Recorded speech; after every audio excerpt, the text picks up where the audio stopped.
تنه خابط الزنبوق من ورا قفا الحارس. ها هو دفاع الجزائر الحديد الصديد الألمونيوم سرقهم اللاعب البوركيني ودخل في منطقة الجزاء. الحارس الجزائري قال للمدافعين بتوعه سيبوه سيبوه.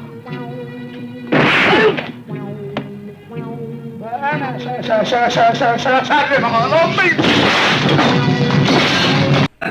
فسسان كبير يا اخوانا حصل، ويبدو ان لا منقذ للعرب في هذا الكان الا اسود الشمال. مين غيرهم المغاربه يا مان. ولحد دلوقتي كل المنتخبات العربيه نتائجها نازله في الشلاحات. لاعب البوركيني اللي كان في وسط الثلاث لعيبه الجزائريين في ثانيه سرقهم، خلى الزباين الثلاثه ورا وخلع هو سبق بتاع 2-3 متر قدام. ازاي ده حصل؟ فرق سرعات. هذا العتيق 64 حصان وهي نص حصان، في فرق في السرعات سيد الرئيس.